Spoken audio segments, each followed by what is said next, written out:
Elles seront désormais autonomes après ces 3 jours de formation portant sur l'amélioration du processus de fabrication de tissus artisanal et indigo du pays.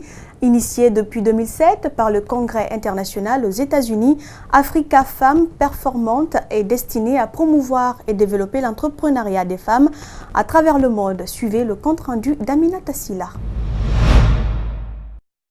Le tissu artisanal appelé Kendili, l'épi, baragbe ou encore forêt sacrée attire aujourd'hui l'Occident à cause de ses différentes colorations, mais aussi à travers ses designs que les femmes teinturières de Kindia appliquent sur les bazins dans sa phase préparatoire. Malgré qu'il soit beaucoup apprécié, le processus appliqué avant la commercialisation de ces tissus demande beaucoup d'améliorations, d'où la présence des femmes de l'ONG Africa Femmes Performantes. Venues toutes des 33 quartiers de Kenya pour un partage d'expériences en teinture, pendant 3 jours, elles seront formées sur les techniques de choix, de la qualité du bazin, de la couleur, mais aussi sur le dosage de la soude caustique, pour ne citer que cela. Il n'y a pas que des teinturières pour ces 3 jours de formation sur la valorisation de produits guinéens. Les femmes agronomes sont aussi attendues pour être initiées sur le choix des terres cultivables, mais aussi sur le choix de la sémence et les méthodes de conservation des agrumes et tissus devant être exportés en Occident par l'ONG Africa Femmes Performantes. Je vous l'annonçais, le prix du civisme créé par décret du président de la République a été attribué ce 13 septembre 2018 au caporal Moussa Souma et à Youssouf Souma. La République magnifie ainsi le remarquable acte citoyen posé par les 2 hommes lors d'un sauvetage d'un enfant de 3 ans bloqué dans une maison à feu. Cette remise a eu lieu autour d'une cérémonie organisée par le ministère de l'Unité nationale et de la citoyenneté en accord avec le ministère de la Défense nationale et la hiérarchie militaire. Alpha Oumar Baldé, Ibrahima Souma, compte rendu. Tout le pays a été touché par l'histoire de ce caporal de l'armée qui, au péril de sa vie, a sauvé un enfant de 3 ans et demi coincé dans une maison en feu. Mais le récit aurait pu être raconté autrement si Youssouf Souma, l'autre héros de l'histoire, ne s'était pas grièvement blessé en tentant de défoncer la porte d'entrée de la maison en feu pour sauver ce même enfant. Un acte citoyen que la République n'a pas tardé de reconnaître. Pour la reconnaissance de la nation guinéenne, au nom du peuple de Guinée, au nom du président de la République et de l'ensemble du gouvernement, et conformément au décret du 27 septembre 2017, j'ai ici l'honneur et le privilège de vous décerner, à vous, le caporal Cheikh Moussa Souma, le premier prix du civisme, et à vous, Monsieur Youssouf Souma, le 2e prix du civisme. L'humanisme et la bravoure des 2 hommes ont marqué les esprits de tout un peuple. Mais le plus touché reste Monsieur Mori Kaba, le père du miraculé, qui ne cache pas sa reconnaissance. Je ne peux trouver les mots justes, à leur juste valeur, pour remercier ces 2 hommes. Je suis sous l'effet de l'émotion.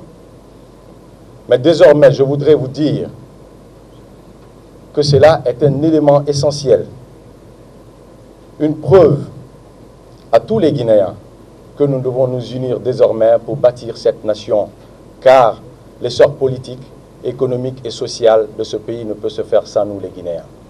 A préciser que le caporal Moussa Souma a reçu la somme symbolique de 15 millions de francs et le drapeau de la patrie. Plusieurs citoyens souhaitent que cet homme bénéficie d'une élévation en grade par la hiérarchie militaire.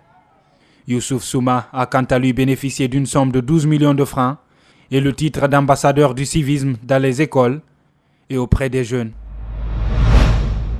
Et il faut préciser que Moussa Souma a été reçu ce vendredi à Sékou Touréa par le chef de l'État. Pour lui et sa bravoure, Alpha Condé a élevé le héros au grade de caporal-chef. Sécurité, on en parle dans cette édition. Ce jeudi, 310 agents de police judiciaire sont évalués à l'École nationale de police et de protection civile de Kagbelin. Objectif, accélérer le traitement des dossiers d'enquête et pas seulement. Mamadou Saluba. La direction de la police judiciaire évalue son personnel. Et voici ceux qui seront mis à l'épreuve. 310 auxiliaires de justice prêts à faire appliquer la loi. Ils doivent être des bons élèves en matière de droit pénal, des procédures pénales. Ce jeudi, ils ont été évalués en technique d'investigation. Impartables, les agents feront appel à leur savoir pour passer le test, effectivement comme le veut le ministre de la Sécurité. Nous ne voulons plus d'amateurisme dans le travail de la police judiciaire. Ces agents sont donc l'espoir d'une nation. Ils ont une grande responsabilité, ils sont habilités à faire appliquer la loi, réprimer la violation de la loi, inspecter sur les infractions à la loi pénale.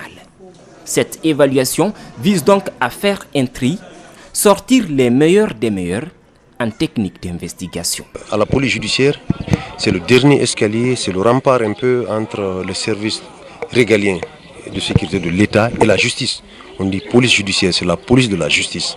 Nous faisons en amont le travail de la justice.